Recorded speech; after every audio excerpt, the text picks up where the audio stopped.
This is Dave, and I'm here with Ethan, and together we are Dave and Ethan's 2000-inch Weird Al podcast, episode 108-inch. On this week's episode, we interview legendary comedy musician Stephen Lynch. It's Dave and Ethan's 2000-inch Weird Al podcast. It's a podcast about Weird Al. It's Dave and Ethan's 2000-inch Weird Al podcast. Seriously, the whole podcast is about Weird Al. Dave and Ethan's 2000-inch Weird Al podcast. You don't have to listen, but we're glad you are. Dave and Ethan's 2000-inch Weird Al podcast. Ethan, we did it. Welcome to episode 9 feet. 9 feet. Wow. Man, we are pretty much the length of a football field at this point, right? Well, it's not quite as long as a football field. It's more closer to, let's say, the height of the Empire State Building.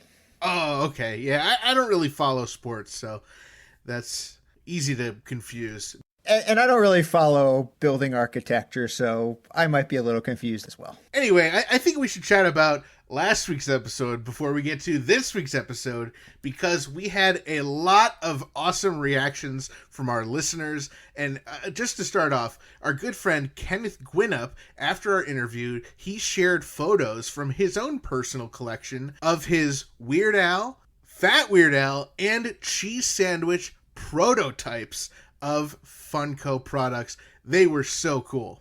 Yeah, it is always great to see anything in Kenneth Gwinnett's collection. He probably has the greatest Weird Al collection out of anybody out there. So anytime he gives anybody a glimpse of just a little bit of what he has, it is such a treat. Yeah, and how incredible that he has prototypes for both of the Al Funko Pops and the cheese sandwich. I mean, Sarah was telling us how hard it is to track those down and how rare it is to get those. How cool that Kenneth has those in his collection. And did you see the photo that our listener, Matt Bruzzi, posted? Now, he's an incredible artist, and he created an actual original Al Funko Pop sculpture that predated the official ones that he made for charity. That was so cool. And I know our friend Jason actually owns that Funko that he made. But what was really cool is Matt also shared a few of his own just personal, for fun, concept drawings of Weird Al Funko Pop. So he had a classic Al, which looked a lot like the official one that ended up coming out. He also did one for Fat Al, which again looked like the official one, as well as Modern Al, Bad Hair Day Al with the crazy hair, Like a Surgeon Al, and this one I didn't even think of, and I totally love. He did a drawing for Mandatory Fun Al in, the military uniform. It looks really cool. And if you want to check those out, you can go over to group.2000inch.com and see those amazing drawings that Matt did. Yeah, and we were talking about in the interview how we wanted to see the Funko soda made into Al, and Matt also did his own fan art of what Al might look like as a Funko soda toy. So be sure to look for those as well. And that wasn't the only great feedback we got about last week's episode. Our intern Frank, he told me that he received an email that said, "Frank, very important. Pass on the request for a Funko Pop Pez of Dave, Ethan, or maybe even Al." Our good friend Jackson Scoggins emailed that to Frank, and I agree with you, Jackson. We should definitely have a Funko Pop Pez of me and Ethan. Maybe one of Al too. I guess that'd be okay. I like that idea. Yeah, I think we should push for that. So this is really great. We sent our interview with Sarah over to the Funko Public Relations Director who helped set up the interview. And she asked Sarah, "Hey, is this all right for me to send to the whole Funko staff?" And Sarah replied that she thought that was a great idea because maybe it would help get more Weird Al Funko products made. So we're really crossing our fingers, hoping that it works. Well, anything we can do to help get more Funko Weird Al products made, we're totally on board with it. All right, let's move on to this week in Weird Al related news. And we have some huge, gigantic, fabulously large, extremely important news to share this week. This coming Saturday is none other than Ethan's birthday. Happy birthday, Ethan. From all of us here at Dave and Ethan's 2000 Inch Weird Al podcast, we wish you a very happy birthday. Wow, thank you, Dave, and thanks everyone else. All right, do you have any big plans for your birthday, Ethan? Well, all I know is I want to visit my favorite vegan Mexican restaurant for my birthday. Oh, that's so nice. That taco tofu place in Tulsa I was telling you about? No, not that one. Fakin' fajitas in Fresno? Yeah, not faking fajitas. Pico de plant-based in Pittsburgh? Enchilada meatless options in Encino? Dave. Is it burrito meat or dairy in Burlington? Dave, you know where I want to go. Okay, so I'm guessing you don't want any meat in Quebec? Dave! Now, these are very funny fake vegan Mexican restaurant names, but there is only room for one favorite, and that is, of course, Burrito Burrito. This week's episode is brought to you in part by vegan burrito restaurant Burrito Burrito in Troy, New York, home of the 2-pound double wrapped in a quesadilla Burrito Burrito, and Wizard Burger in Albany, New York. Come on down to Burrito Burrito and Burrito Burrito your Burrito Burrito, or hop on over to Wizard Burger for mouth-watering, loaded, dare I say, beefy vegan burgers. From Troy to Albany to Uranus, Burrito Burrito and Wizard Burger feed the hungry with out-of-this-world plant-based real food, always vegan style. Visit burritosquare.com or wizardburger.com and order ahead. Oh, yeah, Burrito Burrito. That was my next guess. Yeah, Dave, I'm sure. All right, Ethan, are you ready to move on to this week's exciting interview? I sure am, Cooney. Let's do it. Now, Ethan, obviously I know that you are a lifelong, diehard fan of Weird Al, but I also happen to know that Weird Al is not your only passion. So this week, we have a very special surprise guest for your birthday. Oh, you do? And I know how much you like going to live events and tour chasing, and not just for Weird Al. Well, of course. Well, I did some light, extensive social media stalking, and it seems like there is one event that you've gone to more than any other, after Weird Al, of course. Yes. Well, it's a little departure from our usual format, but it is not often that we get to talk to an actual sitting United States representative. Yeah. Wait, what? Yeah. You're going to love this. Straight out of District 8 in Massachusetts, we are very pleased to announce that we will be interviewing Congressman Stephen F. Lynch this week. Who the HE double snorkels is that? Stephen Lynch! You've been to a ton of his, I assume, rallies and fundraising events. Dave, I have no idea who Stephen F. Lynch is. Of course you do. You know exactly who Stephen Lynch is. I think you're confusing him with the incredibly amazing, talented, hilarious comedy musician, Stephen Lynch. Oh. Well, yeah, that makes a lot more sense. Well, Dave, I'm excited to talk to Stephen. Are you ready to get to this week's interview? Well, no, Frank has led me astray again. Fudsicle! Now, what am I going to do with all these questions about the economy? I literally have 6 pages of questions alone about his time on the United States House Committee of Financial Services, and not to mention his views on foreign policy and veterans, and his re-election efforts, and that time he was on Broadway, and that time he got the Tony nomination, and I think that last one was the Stephen Lynch that I'm talking about. No, Ethan, now I think you are confused. Well, I'm going to have to rewrite everything, and I have to have Frank get in touch with the real Stephen Lynch. He's a very busy guy, This could take a few weeks. Well, Dave, you got about 2 minutes. How about I check the spatula hotline or do the David Grant ad, kill some time? You think that'll give you enough time? Yeah, sure. Do whatever. Do both of them. I'll figure it out. Okay, let's check the spatula hotline. Frank, do we have any calls? Well, how about that? Sounds like we've got a call on the 347 Spatula Hotline. The 347 Spatula Hotline, the official hotline of Dave and Ethan's 2000 Inch Weird Al podcast, is sponsored by Angel Valenzuela and David Cash, 2 amazing Weird Al fans and podcast supporters. All right, Frank, let her rip. Hey guys, it's Jackson Scoggins, time traveler extraordinaire, camper on the Walk of Fame, that is Hollywood, episode 69 guest and episode 420 guest. I was just calling to let you guys know that I've recently been visiting this super cool website, wolfinwool.com. It's run by a fan and Patreon supporter of the podcast, David Grant. He has a great little side rap career under MC Chalkskin, and his debut album actually just had its 10-year anniversary last month. It's called Fresh Donuts. You can find it wherever you can stream music. You can also find his book under the pseudonym Sebastian Shepard.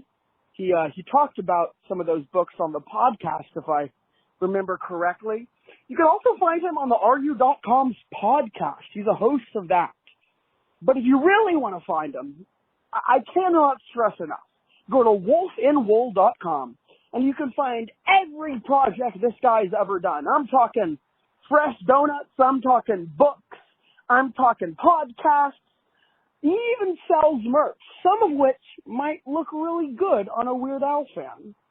Anyway, that's all I really have to say today. I've lost my voice because instead of attending the 2-year anniversary party, I was just running directly into the Pacific Ocean, just flipping it off and screaming, "You ocean!" Sorry about that bad word. It's nothing compared to the harmonica and saxophone player that you guys had on, but had to get a cuss word in. You know me. Anyway, all my best. Keep on being groovy. Wow. Thanks, Jackson, for taking time out of your busy time traveling schedule to tell us about wolfinwool.com and David Grant. Wow, that saves us some time, Dave. Great. All right, well, Ethan, I have some good news and some bad news. Oh, boy. Well, let's start with the bad news. Really? All right. Well, the bad news is all the Cheetos are gone. Well, I guess it could be worse. The good news? The good news is, while I thought it was the congressman we were going to speak to this week, Frank actually had lined up the phone call with the comedy musician instead. Dave and I are absolutely thrilled to welcome the next guest to our podcast. When I was 14 years old, I went to see a Mitch Hedberg show in Albany, and I was pleasantly surprised when I found out he was co-headlining with our next guest. And ever since, I've been an insanely huge fan. He has a Tony nomination. He's been on Comedy Central, has multiple CD and DVD releases. He nationally tours. We are so excited to welcome to the podcast, Stephen Lynch. How's it going, Stephen? It's going great. How you guys doing? Great. Oh, we're doing great. Thanks for joining us. This is a very rare occurrence for me because I don't really do podcasts or like I moved back to Michigan where I grew up from New York to kind of semi-retire. But when if somebody asks you to do a Weird Al podcast, you got to do it, right? That's right.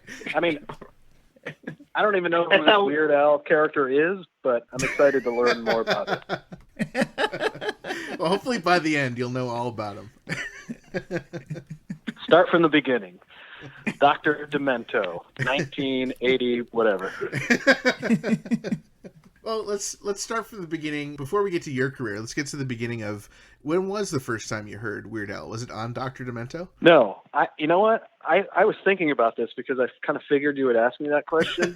and I really don't remember. All of a sudden, I think what happened was one day, my whole life I didn't know who Weird Al was. And then one day, of course, I knew who Weird Al was because everybody talked about him because I was, I think, 12 when Eat It came out. Yeah. So, yeah. I mean, I'm a 12-year-old boy. I am the absolute target audience for this material. Right. I think. And, he went from like guy I didn't know existed to complete legend. Like probably the first time I heard one of his songs. Right. So I don't remember it exactly. I don't know if it was, I like Rocky Road or Eat It or whatever it was. It didn't matter. Yeah. Right. It shot straight into my heart. I think it's amazing because you were 12 when you heard Al. I was 14 when I heard you for the first time. So I guess I was sort of also the target market to some degree for your material. Oh, yeah. See, it's a circle of life, man. A beautiful thing. Yeah, and I was 46 when I heard you for the first. No. Circle of life. I mean, I wonder if like 12-year-old kids are still like hearing Weird Al for the first time and becoming lifelong fans. I gotta figure, yes. Oh, there has to be. Yeah. Yeah, with every album, with everything that Weird Al does, he just creates a whole new fan base out of just 12-year-olds and up. And of course, and of course, now that a lot of his fans are older and they're having kids of their own and their kids are approaching 10 and 12 years old, they're coming into Weird Al. So, through their parents. So it's really a great, it's really a great thing he's got going there. He just kind of takes the first generation and they just keep building out, as long as they keep having children, he'll keep having fans. Yeah, and they will keep having children, because if anybody makes baby making music, it's Weird Al Yankovic. I can F to that dude's music all night long. All right, that's disgusting. Apologize. It's not probably what this podcast is all about, so I'll tone it down. That's our other podcast, yeah. Gotcha. The R-rated one. That's right. Well, I guess, back to, you being 12, me being 14 when I first saw your show, I've seen your show quite a few times. I don't think I've ever seen a 14-year-old. Do you see kids ever showing up at your dates? No. I mean, I don't really perform in places that allow kids anymore. Right. My agent accidentally one time booked me for a show at the Kennedy Center, which I was kind of geeked about. And the fact that it was in the afternoon freaked me out a little bit, but I was on a bill with other people. Yeah. And then when I got there and realized that it was for kids, I don't know what this dude was thinking, but there were literally like 400 children in the audience. And I'm old school, so I was like, the show must go on. Right. So I tried to play the least awful material that I had, which was nothing. Like all my material was awful. And there was just a mass exodus of, mothers running and clasping their hands over the ears of their children and rushing them out. And I was just sweating. I did my lot because I wanted to get paid, and then I immediately fired my agent. Yeah.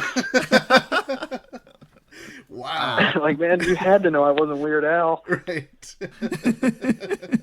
He didn't care or didn't know. So strange. But no, the answer is no. I don't. I would create no new generations of fans because nobody's playing my stuff for their kids. They have to find it eventually for themselves. Right. Well, I mentioned that tour that you did with Mitch Hedberg. What was the story behind going on tour with him? You know what? I don't really know. I think maybe we had the same agent or something. I'm not really sure. I just know that he had put out a really popular Comedy Central like half-hour special, and I had also put out one that gained a bunch of traction, and I was starting to play bigger places. And I think somebody just thought, let's team some people up and send them out under the Comedy Central banner. And I don't know how the two of us got teamed up, but I guess it was a strange marriage. But yeah, I met him in Montreal at the comedy festival. I was like, hey, I guess we're going to do a tour together. And he's like, okay, sounds good. So we did. Wow. I didn't know him before that. I knew his material or his work. Of course, I was a huge fan of his, but yeah. I didn't know him before the tour. How can you describe Mitch off stage? Is he the same guy, or was he? Same guy, same exact dude. Yeah. Yeah, really sweet guy. In the beginning anyway, super nice and sweet and funny and great to be around, and just a good dude. Yeah. Yeah. I think I saw you guys together in January of 2005. Yep. And he had passed away like 2 months later. It was really jarring as an audience member. I can and as a fan. You saw the end of the tour then, probably, which was not super fun because, you know, everybody knows what was going on by that point, and you know, it was just kind of a slog. Yeah. He didn't want to be there. I didn't want to be there. Yeah. You know, and then the end came soon after that. So sad. Yeah. What a shame. Yeah. So I'm kind of interested if you could walk us through and let us know how you got your start. I mean, we talked a little bit about how you got your start with, you know, as being a Weird Al fan, but how did you get your start as far as, you know, performing and incorporating comedy into your performances? My start came probably through musical theater, which I did a lot of as a kid. I was just sort of, you know, my dad did it and he got me hooked on it. And so in school and in, you know, college and summer stock even, I did a lot of musical theater and I loved it and it was fun. And there's a lot of funny music, obviously, in musical theater. And my thought was always, well, you know, what if I write in a style of music that is not like this? You know, that's more either, you know, sort of folky or whatever. And then I saw Spinal Tap, and I was like, okay, see, these dudes know what's up. They're doing it with rock music. Right. And so I sort of took on a sort of folk persona, if you will. But I wanted to write good songs, and you know, good folk songs, but I wanted them to be funny. And to me, the juxtaposition of sort of light, sweet folk music and horrific imagery was funny. And so once I saw that, it was kind of easy. I would just say, what is the worst thing I could think of? And then I try to sing a pretty song about it. So I did that in high school. I did it in college, never thinking it would be any sort of career, just sort of a fun thing to do. And then I moved to New York wanting to act and do more theater. And while I was there, a friend of mine ran a sort of a cabaret show in the basement of a restaurant called the West Bank Cafe. And he suggested I come down one night and just do a couple of the songs that I had never played in public before. And I did. And people I didn't know seemed to appreciate them and think they were funny. So I just kept doing it. And by that point, you know how they say it takes you like 20 years to write your first record, and then you have a year to write the second one. Right. That's exactly what it was like. I had, you know, years worth of material, and I recorded it, and then I went, oh, now I have to write more because somehow people responded to it. Like I think I had a song on Dr. Demento, and you know what I mean? Comedy Central expressed interest, and I was just flabbergasted. Like, what? To hear the words that I'm singing, they realize how awful this stuff is. And somehow it found an audience. I have no idea how it did, but it did. Well, I take that back. I know how it found an audience because in those days, I intentionally wrote songs without using profanity in order that I might one day get to play that on the radio. That was the key, I thought. Like I can be singing about these horrible things, but if I do it in a sort of clever way without effing this and effing that all the time, then there's a chance. I mean, how naive I was that, you know, radio stations and TV executives didn't just care about profanity, they actually cared about content, right? Which I was kind of hoping sneak past them a little bit, but it never worked. I never had a hit or got on MTV with my material was too awful. But I found an audience. Yes, is the point. Right. Yeah. So, yeah, I quit my job and never went back. Wow. And what were you doing at that point? Just a lot of temp jobs. I Yeah. worked in a bank, I think, at the time when I think that was the last job I had. I worked at the Allied Irish Bank in Manhattan. And somebody, I can't remember who it was, somebody sent a limo to pick me up to go do a gig. Like, they paid for it. And I had never been in a limo before. And I was a temp guy. It's like literally like in the back filing papers. And my boss is like, oh, there's a limo here to pick you up, I guess. I was like, oh, I must have hit the big time. So I gave my 2-week notice. I'm just going to put it out in the universe that this is it. I'm done working these horrible Not that was helpful, but any job.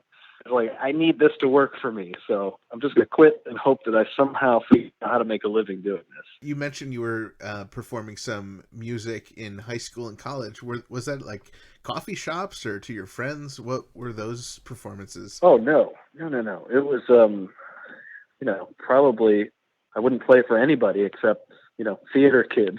Yeah. Okay. My own little gang of theater kids. I didn't think anybody else would find this stuff funny. But I never in public. It was always people I knew. That was the key. Got it. I felt comfortable and safe doing it for people I knew. I would never have thought to sing these terrible things for the general public until my friend convinced me to give it a try. Right. Wow. Yeah. It was probably the most terrifying night of my life, but you get that first laugh and you're like, all right, maybe I'm onto something here. Right. And did any of those high school and college songs make it to your first record? No. Oh, wow. I was smart enough to know that the longer I did it, the better I got at it. Okay. And even though some of them held a place in my heart, they were not very good. So yeah, it wasn't the stuff I started writing later was what ended up on my first record. Okay. Yeah. I have not been and will never be brave enough to go find that old material and release it to the world. I'm terrified that somebody might actually have a copy of it somewhere because I'm sure I recorded it, on a tape deck or something. Right. Right. I mean, that's something that, Dave and I and other Weird Al fans, we're always looking for. These early recordings that Weird Al did when he was in high school and college. And Al does not want them out because I think he feels the same way you do. Right. But, to someone like us, to fans, we want to hear everything possible. So, representing your fans, I'm saying I would love to hear your early stuff, even if it's not good. It's all part of, the history of what you did before you got good. Yeah, well, I agree. I want to hear bootlegs and old materials and demos of artists I like too. And when I'm dead, maybe people who want to hear that. Until then, keep your meaty paws out of my archives because I don't want anybody to hear this stuff. When I'm dead, go for it. And Weird Al probably feels the same way. Like, once I'm dead, you can find all that early stuff. Well, hopefully not for a long time. We're happy to keep that under wraps as long as both of you are still around for a long time. If you find something, you better send it to me immediately. I don't know how you would find anything, though. I think, I probably have any existing copies of anything I made 30 plus years ago. Well, I've seen that you had pressed a demo CD called Half a Man. How many of those are out there? I would love to get one for my collection. You know what? I don't know. That was never released, through a record company or anything. It was just something I pressed to shop around and ended up selling a bunch of them at shows. Okay. But I still have some. I'll send you one. Oh, that'd be great. It's me with a full band. It's only like 5 songs. It's the way I intended them to be when I wrote them. Yeah. Like full on. Yeah, and it's kind of, they're kind of funny now when you listen to them. They're dated in terms of the music. Not necessarily bad, but definitely of a time. And that time would be like the late 90s. But then when I started performing live, I realized that I didn't need all that stuff. I could just sort of sing it acoustically and save a lot of money and still make songs good, just not so produced, I guess is what I'm saying. Yeah. Right.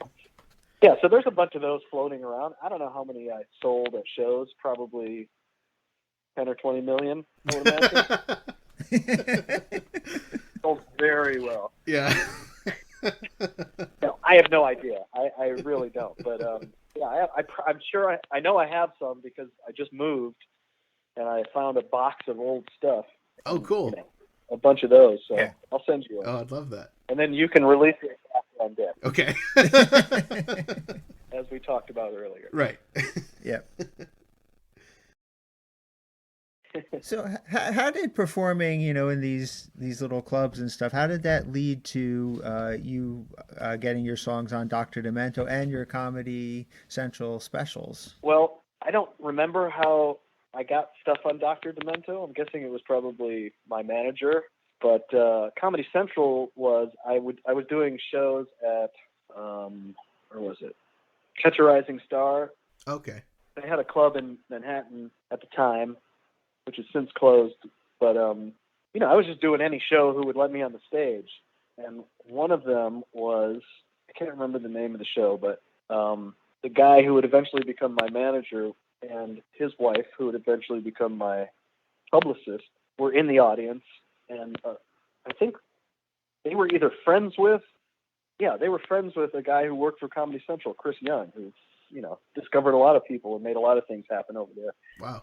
And so he saw me probably do my little 10-minute set and thought it was good and asked me to come up with 30 minutes or whatever it was. And I did a showcase for them. And they gave me a half hour, which at the time was huge because there was no YouTube and there was no way to get this stuff out to people yourself. You needed somebody, to discover you, as it were. And so he did that, and that got the ball rolling there. And I did a couple specials for them and a couple of other shows where I would just do one or two songs or whatever, and formed a pretty good alliance with them in the early days. I feel like, getting a Comedy Central Presents in the time period that you got one was sort of equivalent to the older generations getting a spot on Carson. It was sort of like the place that people went for new comedy. Yeah, it was pretty huge. I don't know if it was as big as that because, the Carson thing was when there were 4 channels or 3 channels. Yeah. Comedy Central was when there were, maybe 200 channels. But you're right. Outside of that, it was probably the biggest thing that could happen outside of getting on network television. So it was a huge boost for my career because it allowed me to just, tour and I realized I had made the right decision by quitting my job. And so now I could just concentrate on writing and putting out new material and touring around it. So yeah, thank God for Comedy Central, man. Did you keep an account at that bank that you worked at and go in from time to time, cashing your big checks and stuff? Cashing my big Comedy Central residuals of $4. I'll show you guys. $4 cash, please. Thank you. Yeah, they weren't huge money makers, but man, they did the trick in getting my name out there, which is what you need. Right. You just need somebody to pay attention to you so you can make a living at it, and that's what they helped me do. Yeah. I was always curious, in your Comedy Central special, you do your song Special, and in the song on the album and when I've seen you do it live, it's Special Ed, but on Comedy Central it was Special Fred. Was that something to do with crank yankers or their censors, or what was that all about? No, it was just, I think it was probably just standards and practices were like, hey, a-hole, stop making fun of people in special ed. And I went, okay, I'll change it to special ed. They said, Yeah. a reasonable stance. And I get it now. Now, I'm always curious for someone who, puts out live albums and things like that. Once you commit something to, permanent, the album, are you kind of stuck with that song always having to sound like that? Or do you ever get people saying, that doesn't sound like the album? What are you singing? If you try to just change one word here or there. Oh, I mean, I don't know. As long as I'm still changing words to songs that are 20 years old just because I'm trying to make them funnier or better or whatever. Mm-hmm. And I will continue to do that. Just, if you ask me to play a song right now as it appeared on a record of mine, it may sound like a totally different song. I don't know. It probably wouldn't sound like a totally different song, but there may be whole chunks of lyrics that have been changed over the years. Yeah. And I will always do that. Because times change and tastes change and my sense of humor has changed. And if I can improve something, I will continue to rewrite lyrics until the day I stop singing the song. Always. Yeah, I've noticed that, having seen you a number of times over the years, I'll see you perform a song for a tour or two before it actually lands in the album. And it can be a completely different song, almost different sound, different lyrics. but at least from the Weird Al point of view, Weird Al, he will record and release the album before he ever does it live. You know, would you feel kind of boxed in if you had that same philosophy? Well, I've only done that on a couple of occasions. Yeah. But mostly I like to test it out a little bit before I really commit it to living forever in Right. digital form. You know what I mean? Yeah. Not every song, but I want to get the bulk of it in front of an audience just so I know what I need to work on. And I guess that's the way I've always done it. Yeah. You know, there's always one or two songs that have never been performed live. And actually, with the last two records I made, there were more than that, which is would have been unheard of for me, 15 years ago. But I was going in sort of a different direction, and I really felt like I had a handle on it, and I had confidence in it. And so some of the songs off of like my Lion record, for example, had never been played in front of an audience when I did the live taping of the show. Oh, wow. Fortunately, it worked out. But Yeah. I was willing to take that chance. For some reason, I had a confidence in that material, which I just thought I knew it was going to work somehow. And thank God it did. But Yeah. I mean, I've done both, and I will continue to do both. Yeah. But I much prefer to sort of just get on just do a couple of shows, do a tour where I do maybe 20 shows. And that gives me a chance to, play the song as it is for the first week and sort of gauge the reaction of the audience, see if it changes from night to night or if it's consistent, and the stuff that's consistently not working, I can change it in time to try it out again for another few shows until I get it to the point where, okay, I know this is solid. And then I can go into the studio, and it is sort of a backwards way to do comedy. You know what I mean? To release it after you've already played it for everybody. But the tours are small enough that I don't feel like I'm giving it away necessarily. I can more just sort of test it out, hone it, get it to where I like it, and then record it. Right. And then I can tour behind it and go to all the places I never went, and it's new to them. So, and as we discussed, 5 years later, I will still be changing it, so it'll be new again. Right. You know what I mean? You can sing along to it if that's your thing, but there's going to be a couple of changes in it for you to enjoy. Some hopefully improvements. I think they're improvements because I can say, oh, now I'm getting a laugh on this consistently, whereas before it was, 1 out of every 3 times I'd get a laugh on that line, and now I get it 9 out of 10 times. So, Right. why not? Who cares? You know what I mean? I'm not so precious to think these songs are engraved in stone and can never be changed. Right. I'm going to make them funnier. Make them funnier. Why not? Now, when you are performing them live and trying them out and making changes, are you doing that sort of mentally, or are you recording the shows and listening back to them? No, I have recorded shows before, which is helpful for the shows. Future shows, if I think, in fact, I just started doing it like a couple of years ago. I'd never done it before, and I thought, why don't I just bring now it's easy because I have a telephone. Right. And a telephone has recording capability. So I can just set it on the table next to me, hit record, and then if something is really great that was spontaneous that night, and I want to add it to the show the next night, and I can't remember what it is, I can go back and listen to it. Right. Because my shows all start off with a set list and nothing else, and I don't know what I'm going to say. I don't know how I'm going to intro the song. I don't know. And these could be awful shows. Hopefully they're not. Hopefully I'm spontaneous enough that I can, come up with things on the fly. But what I really want to do is keep building every night and adding the stuff from before that worked and ditching the part where I say, for 10 straight minutes because I can't think of anything. You know what I mean? And you just sort of get it to the point where it's a well-oiled machine and there's always room to improvise and be spontaneous. But the bones of the show are really fleshed out and good. So I know when I charge people money to come see me, they're going to, not be disappointed. Yeah.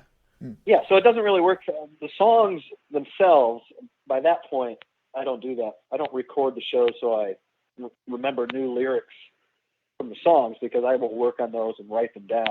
For me, I record shows now when I have done it, just to sort of, at the beginning of the tours, just so I can sort of remember the newer, more spontaneous things. Right. If that makes sense. I don't know if that makes sense. Yeah, it totally does. Yeah. You know, in your songs evolving over time, you know, your first full album came out 21 years ago. Are there any of your older songs that you would want to re-record and re-release? No. I'm sort of happy with the way that everything came out. You know, as far as older songs, I will try to rewrite them and improve them for the live performances. But in terms of what they are, as sort of recorded in a period of time, you know, that's fine. Yeah. I don't need to re-record anything. Plus, I've sung them so many times, I'm bored with them. Right. I want to record it again. That makes sense. I don't even want to sing them again, but, you know, I'll do it if somebody wants to hear it, you know. Yeah. But I definitely don't need to record them again. God, 21 years, that's crazy. It is crazy. Yeah. I should have put out a 20-year remastered version of my first like, you need to really remaster, you know. I think I did that in somebody's basement, and I don't even know it was mastered the first time. How are you going to remaster? Mastered. It'll just be mastered now. Yeah, the 20th anniversary mastered version. Now mastered for the first time ever. Yeah. First mastering. You, of course, write all your songs, original songs. One thing that Weird Al does is he writes parodies, and we love your original songs. But have you ever thought of doing any kind of parodies? No, not really, because, you know, I'm not going to do it better than Weird Al. You know what I mean? He has inspired billions of people who do song parodies, and as far as I'm concerned, he's like maybe the only person who consistently does it well. Plus, for me, the exciting part is writing the song, you know what I mean, and having it go from not existing in the world to being a fully fledged song, which is more difficult than it sounds, but I like that challenge. And I think if I weren't doing sort of stuff in the comedy realm, I would still be trying to write music, because that's what I love to do, and that's what's fun for me. So, I've never really had any interest in doing it like that. Plus, I don't think I'd be very good at it. I think other people are more clever than I am and funnier than I am. I just like the challenge of starting from zero, right, and trying to make something out of absolute thin air. To me, that's the most rewarding part of the whole thing. Right. At any point in your career, did you ever play non-comedy music? You mean, did I ever write it? Yeah, or did you ever, you know, were you ever in a cover band, or I don't know? Oh, yeah. Yeah, I was in a band in college that did all cover songs, as you do when you're in a band in college. And I've written non-comedy songs. I've never released them or anything, but maybe someday I will. I don't know. I always threaten to, but but it's like the old archive footage. It'll come out after I'm dead. Right. Be like, oh my God. Okay. This beautiful singer-songwriter record that he's always too scared to release. What I think is really cool about your albums, you know, some of them are studio albums, some of them are live albums. And now the last two albums you've put out are both live and studio albums, with the songs being recorded twice. Yeah. What can you tell us about, you know, your decision process early on of doing studio versus live, and then ultimately now releasing both? Well, I finally stumbled onto the, you know, problem I always had, which is, you know, do I record comedy not in front of an audience because it's music, and I want to go into a studio and write and record a musical album? Yeah. That always seemed kind of weird. Or do I sacrifice sort of the musical integrity of the songs in order to do it in front of a live audience, which is what comedy is supposed to be? And I couldn't decide. You know, I had sort of just picked one or what. I don't know how I decided back in the old days, but when I was getting ready to record Lion, I actually couldn't decide. And then one day it occurred to me, why don't you just do both? You're going to end up recording a live version of these songs anyway, probably, right, for something or other. Why not just make a sort of a weird double record with the studio version for people who are more interested in that side of it, and then more traditional sort of comedy fans can hear just a live show. And it's twice as expensive. right. And it's twice as expensive, and I make half as much money as I would if I had just put out a single record with the same material. But to me, it satisfies both of those urges to capture these songs as they should be. Right, which is for as songs which you want to do, or I want to do in a studio, and pay very close attention to the detail of the recording and get the music where I like it. And then the flip side of that, which is these songs are actually meant to be performed in front of people who will laugh at them. So why not both? And it worked out. It worked out for me anyway. I liked it. People seem to like it, so I did it on the last record too, and I will probably do it on the next one, I think. Unless I finish, I'm recording a new one right now, and if I finish it before I can still do live shows, then maybe I'll just throw this one out there as a studio album. And then charge everybody all over again when I release it as a live album. I'm getting smarter financially. I'd buy both. As I go. I mean, what kind of idiot gives away 2 records for the price of one? What am I thinking?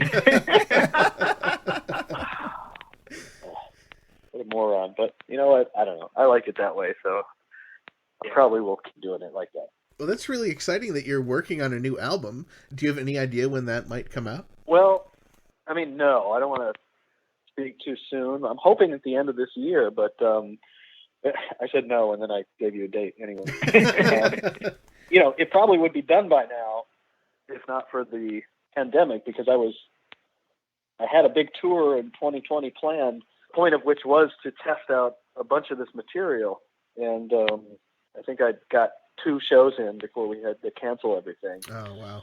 So, I'm recording some of the older ones that I had been able to test a little more over the last few years. The ones I know work. But then the newer stuff that I had written previous to the pandemic, probably have to get out and, as I said, just kind of do a few shows where I gauge the quality of the material before I decide to record that. But yeah. I think I can do that this year. I think it's possible that shows will open up again, or venues will open up again, and shows will be done. And I know we've been working on keeping dates alive just in case things open. So knock on wood, I'll be back out, toward the end of the year. Yeah. Make sure I'm good to go with this material, and then try to cram it in before the end of the year. That's what I'm hoping for anyway. If I'm going to do the double record thing again, it's probably not going to be till next year, but we'll see what happens. Yeah. Yeah. Yeah. I really hope you are able to get out this year, because I had my tickets for the tour last year, and I've been bummed, and I'm really excited to see you out there again. Yeah, man.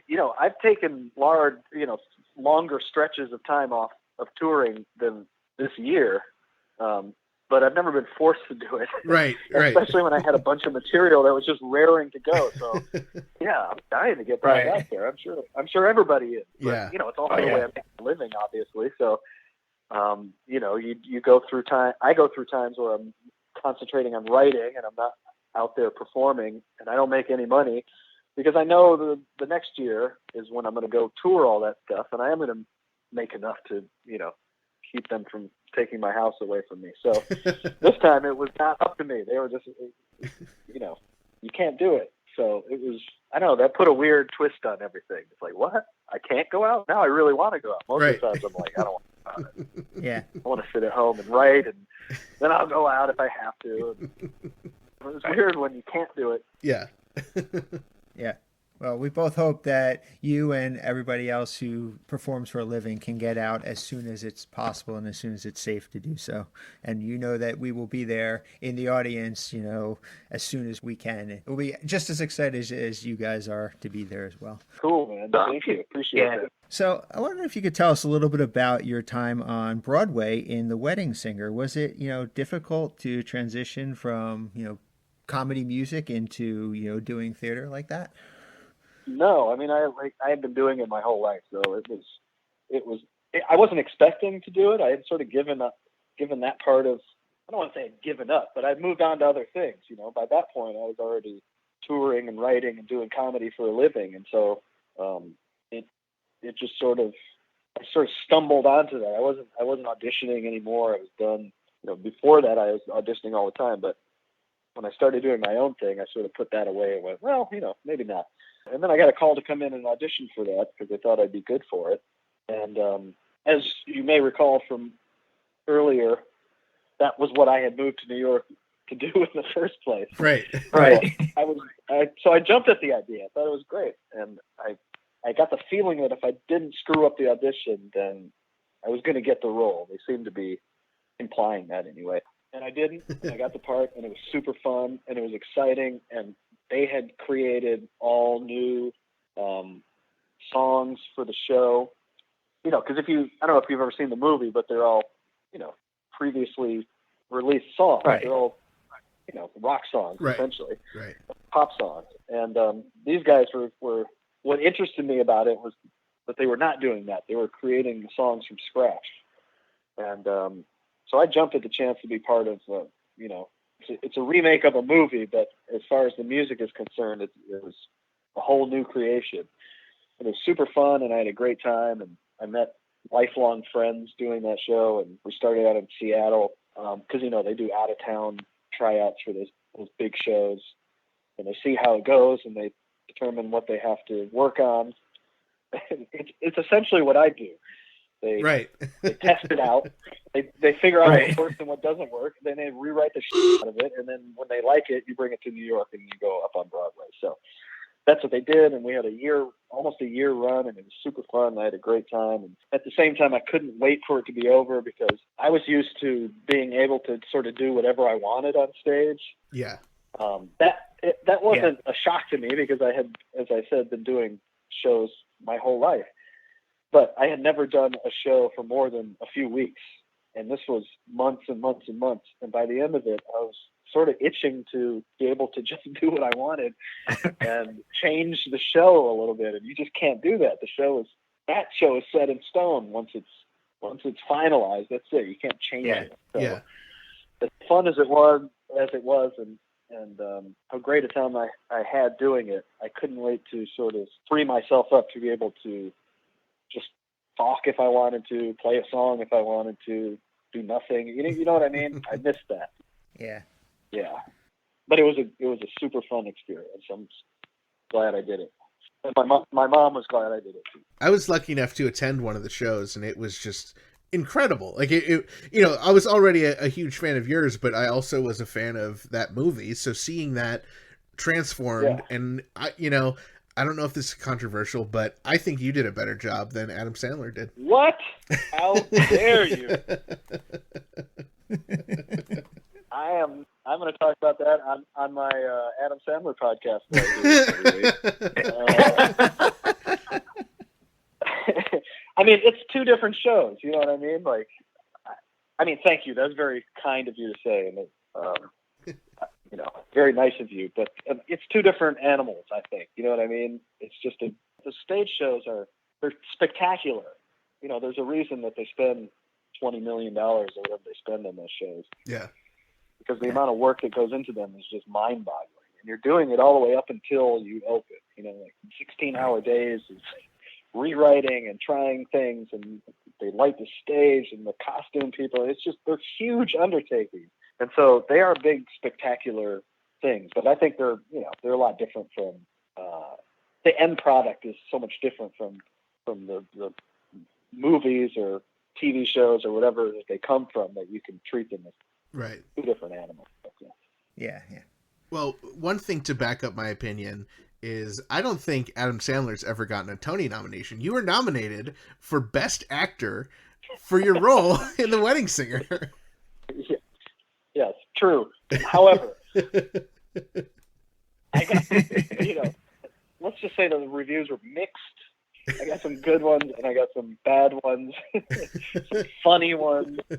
So not everybody would agree with you, but yeah, I appreciate that. Thank you. Screw you, Adam Sandler. Your Tony-less mantle. Well, my mantle was Tony-less, but at least I have a piece of paper that says, "Yeah, we could have given you one, but we gave it to somebody else." I mean, once you do that run, you get nominated for a Tony for Best Actor, and now, 15 years later, you haven't gone back to acting. Do you think there's a world where you will take another shot and do some more acting? I don't know. I suppose I have that option to give it another try, but I don't know. I've kind of settled into a different kind of life, and I like it. I moved back to Michigan from New York, and I just wanted a quieter existence and a more low-key existence, and it works for me. You know what I mean? I don't do a lot of stuff, but the stuff I do, I like, and I try to make as quality as possible. Mm-hmm. And it's just sort of a smaller, quieter existence, and it's for me. I like it. I dig it. So maybe someday, but right now, I'm just enjoying what I'm doing. Yep. Yeah. Yep. Cool. Yeah, man. Well, I can't go an interview without asking about our dear mutual friend, Rod Cohn. How is Rod doing? He's great. I'm sure he'll be on the road with me as he has been for the last, I don't know, almost 20 years, probably, the next time I go out. So in the meantime, I'll tell him you said hello. I text and talk to him all the time. I saw him a few times during this crazy quarantine last summer, where we would just hang out in the backyard and keep our distance and wear our masks and everything. But since winter, I've had no contact with any human beings except my wife. So it looks like soon we'll be able to see each other again, and I'll tell him you said, "What's up?" Excellent. Thank you. Yeah, he's doing great. And this eventual tour that we're hoping, will happen this year. I know in the past obviously you've always toured with Rod. Rod is a mainstay, but you've had other people in and out, Mark Tyke, Dave Josephsberg, Charlie King, Courtney J. Yep. Do you think that, we'll see any of our old favorites coming back? Are you asking me if I'm getting the band back together? Essentially. We're getting the band back together. I would love to tour with all those people again. It'd be super fun. It's always a matter of logistics and who's available and what the purpose of the tour is. If I'm touring before I put the record out, it's usually just to sort of test the stuff out, as I said. So minimal is better. If I'm touring after, then it's fun for me to have a bigger group of people, but everybody's not always available. So who knows? I don't know. I always play it by ear. Yeah. I know one thing is I'll be there. Right. Probably Rob will be there, and we'll see who else shows up. Yeah.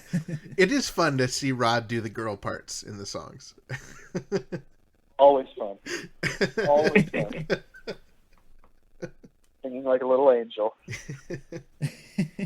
Now, aside from, working on this new album and taking some time off, how else have you been spending the quarantine? I've been watching a lot of television. Yeah. I've been playing my piano a lot. I moved, which is a huge endeavor. That took up a good chunk of time, which is great because it was a great distraction. Right. Even though it was, moving sucks and it's annoying and whatever. It was good to have something to actually think about when I woke up in the morning. So, right. I've written a bunch of stuff, which is the whole reason I figured I could put out a new record is because, when I was going on tour, I didn't have enough. And now I think I might have enough or pretty close to it. So that's what I've been doing, playing with my dogs, watching TV, lots of television. Yeah. Lots of television. I mean, that's the life. That sounds great. Dogs and TV, Yeah, comedy music. I'm leaving out the part. I'm leaving out the part where I'm pacing the floor, wondering when I'm going to be able to work again. But nobody wants to hear about that. Right. Right. Well, it's been really great getting to talk with you again today. And, from all of us here at Dave and Ethan's 2000 Inch Weird Al podcast, we hope to hear that album come out by the end of the year. We hope to see the tour hit by the end of the year. But in the meantime, people can, obsessively refresh StephenLynch.com. That'll have all of the information for the tour dates and upcoming albums and CDs. And I did see somewhere on your website that My Old Heart, your newest album, was getting a vinyl release. Is that still happening? Oh yeah, it's done. It looks beautiful. I think it's going to come out. I think we're going to start taking pre-orders for it in May, I think. Oh, cool. And then it'll come out like a month or two later. But yeah, it's done. It's ready to go. They haven't sent me one yet because I don't think they've printed them. But the artwork's done and the layout's done and the remastering is, I think, done. Wow. And, yeah, it's gonna be super cool. I'm excited about it. And this will be your first album on vinyl. No, I actually did Superhero on vinyl. Oh, that you was did? before sort of the vinyl boom. Okay. Yeah, I did, and it was before the big vinyl boom. It was like in 2001 or 2 or whenever that record came out. And also, I got tired of carrying boxes of vinyl records from show to show because they were heavy. And I'm like, why did I make these dumb vinyl records? Nobody's gonna buy these. And we sold, I sold a few of them, but but now that vinyl is the thing again, this company contacted me and asked me if I wanted to do it, and I said, yeah, let's do it. So I'll make the announcement on the website at some point soon. Cool. Oh, I can't wait. Yeah. Do you think you'll re-release any of the older ones on vinyl as well? I don't know. Let me see how if there's any interest in this one and people actually buy it, then why not? Who knows? It might be fun to. Right. That's the only way you're going to get me to revisit those old records. 'Cause if I put them in a new format. Right. Yeah, there you go. Could we get a cassette tape release of Superhero or Craig Machine? Now those I could carry around with me pretty easily. So I hope there's yes. We need I know there's a cassette resurgence for a couple of weirdos out there, but we need more people to. That's we right. need more people to want to hear music in the worst possible format. Then I'm all over it, man. I'll dub them myself on my high-speed dubbing jam box with a couple of Maxells, and I'll just sit in my basement and do it. Well, what about a single on a wax cylinder? I mean, that could be fun. I think for Record Store Day, back when Lion came out, I think we did a single, maybe a 7-inch or something. Oh yeah. I think it was Tattoo and Might I Laid You Down on the B-side. I can't really remember, but we did it once, or I guess that was twice. So this will be the third time. But this is the full thing. Yeah. This is the real deal, The whole album, gatefold. You can chop all your lines in the middle of the gatefold. It's gonna be great. We're gonna bring back the 80s. How cool! It's gonna be a two disc, right? Oh yeah. Oh wow, that'll be cool. For sure. Nice. Well, we'll definitely keep our eye on StephenLynch.com for that. And this has just been great, Stephen. Thanks for joining us and talking about Weird Al and about your career and everything that's going on. Yeah, man. My pleasure. Thanks for having me. Thank you, Stephen, for the incredible interview. Be sure to head on over to StephenLynch.com to pick up his newest album, My Old Heart, and stay tuned for the upcoming vinyl version. We absolutely cannot wait. Now, you can take it from me, major Weird Al fan, major comedy music fan. You have to check out Stephen Lynch if you have not listened to him lately or ever. He is just so funny. You're absolutely going to love his music. And he also puts on a fantastic live show. So watch his website, watch social media, and be sure to go see him when he comes to a town near you. But also, I do want to mention his music does have some spicy language, so if you're not mature enough to listen to spicy language, you don't have to worry. He does also have an album called Stephen Lynch's Cleanest Hits, where, it's all bleeped, and you don't have to worry about that. You're going to love it. As Stephen mentioned, he does not do a lot of podcast interviews, so we are honored that he chose us to speak with. This week's episode is brought to you in part by Discover Darwin, promoting tourism in Darwin, Minnesota. Not only is historic Darwin beautiful, it's also banking. Hey, Ethan, have you ever wondered where you should bank when you're visiting Darwin, Minnesota? Well, no, not really. Why? Well, have you perhaps wondered what are the top 10 banks in Darwin, Minnesota? Well, Dave, I don't know that we really have time to go through 10 banks in Minnesota. Well, up first is Perennial Bank, conveniently located on 318 North First Street in Darwin. You know you don't have to go far for great banking needs. All right, and the next one? Did you know Perennial Bank is open Monday through Friday, 5 days a week? No Saturday hours? And they conveniently close at 4 p.m. every day, 5 p.m. on Friday. Are you going to do all this for each bank? Yep, of course I am. And did you know that Perennial Bank in Darwin conveniently has 2 phone numbers and a dedicated fax number? No, tell me more. All right. Dave, I was being sarcastic. Well, tell me, Ethan, are you sitting down? Dave, I'm literally right next to you in this gold-encrusted recording studio, sitting down. Well, Perennial Bank in Darwin, Minnesota now has drive-through banking. That's very convenient. Can we just get through the other 9 banks now?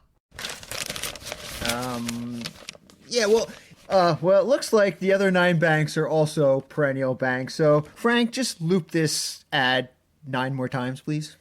So visit Darwin, Minnesota on your next expedition. Discover Darwin, more than just the twine ball. And after you visit Darwin, Minnesota, be sure to visit discoverdarwin.biz. Each week, we're able to bring you our podcast absolutely free thanks to our sponsors, Burrito, Angel Valenzuela and his son David Cash, Discover Darwin, Jackson Scoggins, and David Grant. And also thanks to our amazing close personal friend Patreon supporters Blair, Kenneth, Jared, Jake, Javier, UH Jeff, Zeb, and Allison. And thanks to our newest Patreon supporter Robert and everyone else in our pretty stinking majestic Patreon family. If you enjoy our family-friendly weekly Weird Al podcast, please consider supporting us at patreon.com/2000inch or by picking up some pretty stinking majestic official Dave and Ethan's 2000-inch Weird Al podcast merchandise, such as t-shirts, tank tops, leggings, face masks, and more at shop.2000inch.com. And remember, right now, Patreon supporters can check out the Black and White and Weird All Over bonus episodes, 1 centimeter and 2 centimeter,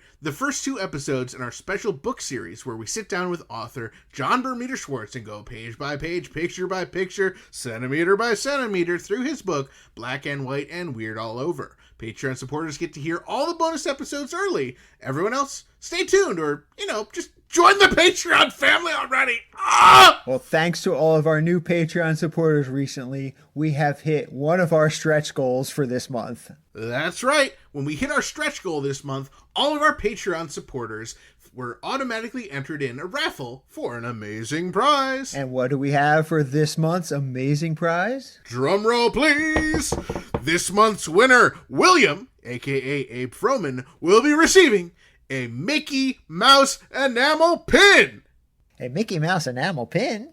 And why Mickey Mouse, you say? Well, this pin shows Mickey riding a seal into the surf, and on the front, well, it reads, Darwin Discovers.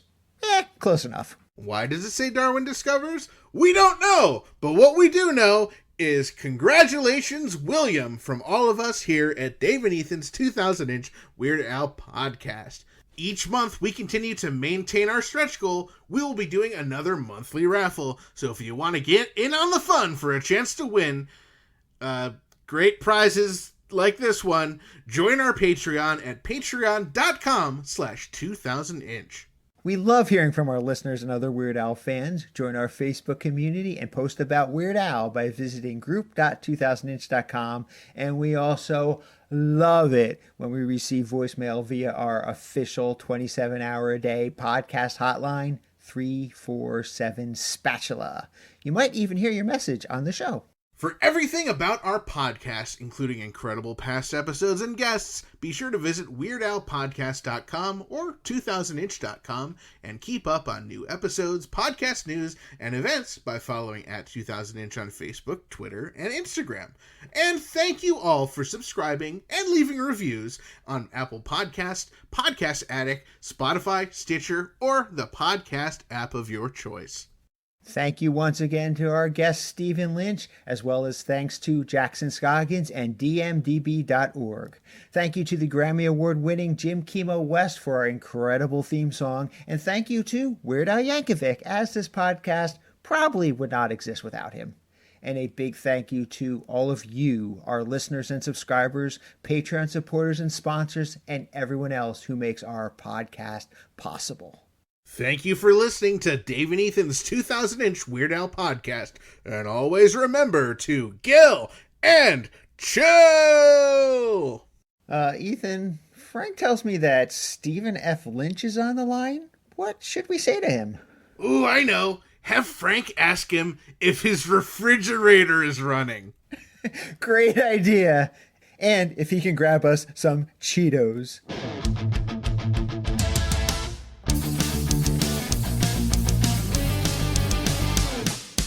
That was Dave and Ethan's 2000-inch Weird Al podcast, episode 108-inch. The podcast where none of us have bad tattoos.